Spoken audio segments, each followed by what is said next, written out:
So now I am going to tell you a little bit about what's on my mind this Shabbat. So it starts in this Torah reading. It says, "You shall not act thus toward your God, for they perform for their gods every abhorrent act that Adonai detests. They even offer up their sons and daughters in fire to their gods."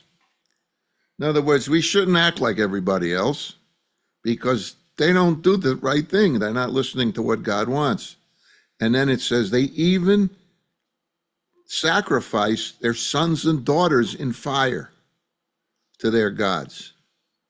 That is absolutely wrong from a Jewish perspective.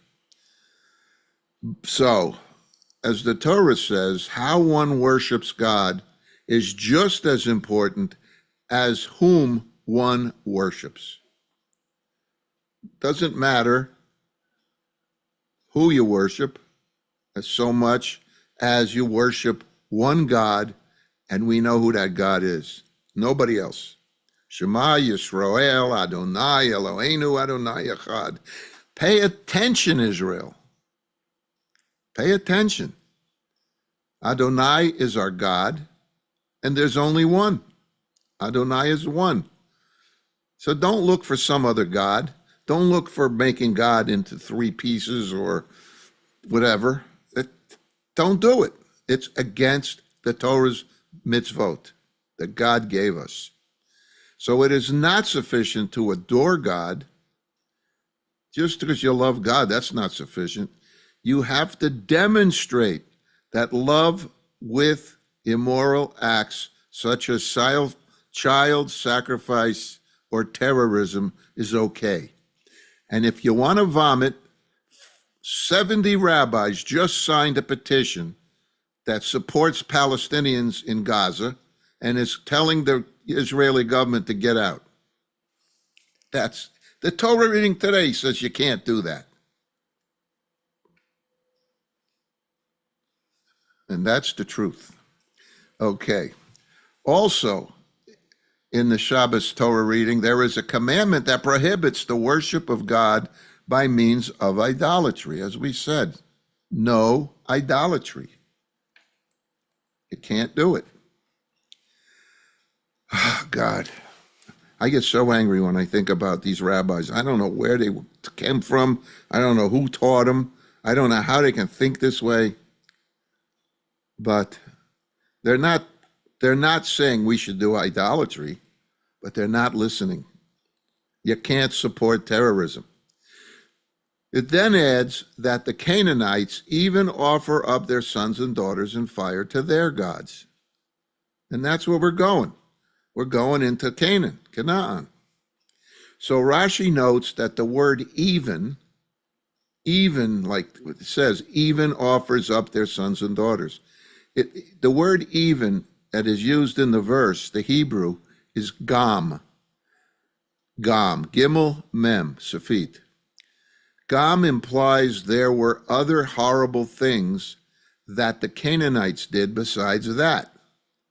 In other words, they even threw their sons and daughters into the fire to their gods. Even because they did other things too, but that was the most horrible thing.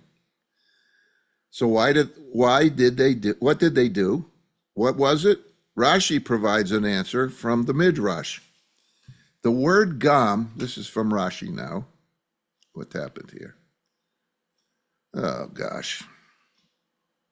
The word gam is intended to include amongst those they used to burn even their parents.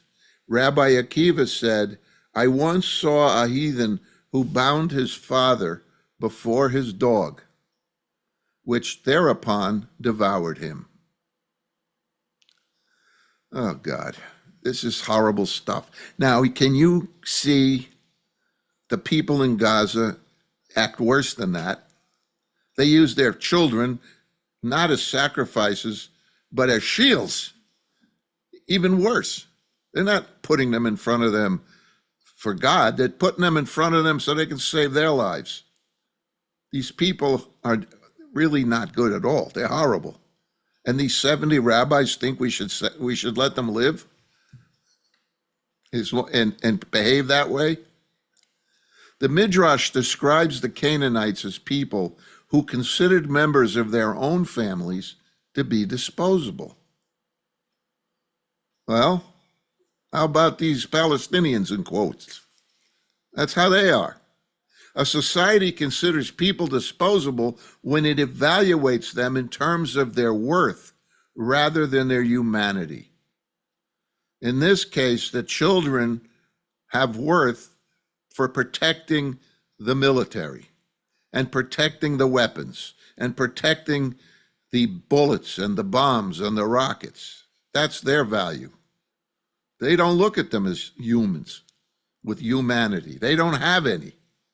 So regarding the ancient Canaanites, it appears that they monetized their children and used them as a kind of currency with which to appropriate their gods. Here's the currency, gods. Here's the kid.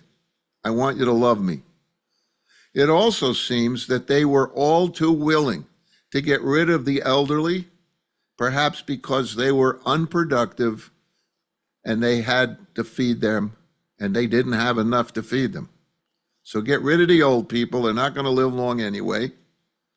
And now that I'm 75, I wouldn't like that. You know what they do to me. Can't walk. I'm old. I have no hair. They'd get rid of me in a second. Be one of the first to go. So I take this very personally in today's Torah reading. But we may not suffice our children or murder our elderly. We can't sacrifice our children or murder our elderly in the literal sense. We can't do it. But we certainly do treat human beings as disposable. Our society tends to throw away poor kids, especially poor black kids. We ignore them. Look what Chicago is. Look at it. We often do the same with those who have criminal records by putting so many restrictions on them that they turn back to a life of crime rather than a productive one because they can't. We don't let them. Surprise, surprise. The internet encourages us to treat each other as disposable. We cancel our history. We block people. We ghost anyone who does not toe the imaginary line that we've drawn in the sand. This is how we act. This is how we behave. This is how the kids are growing up with the cancel culture. I don't want you to talk to me anymore. I block you. You're not my friend anymore. I take it off. And I never call you back. And I never answer your emails. And I never answer your text. Because we aren't treating anyone else as the human being as we would like to be treated. As Hillel said, don't treat people the way you don't want to be treated. Don't do it. You know, diapers are disposable. People are not diapers. People are not disposable. And with that, I want you all to think about this today because it's important. I want to wish you all a Shabbat Shalom and an Am Yisrael Chai.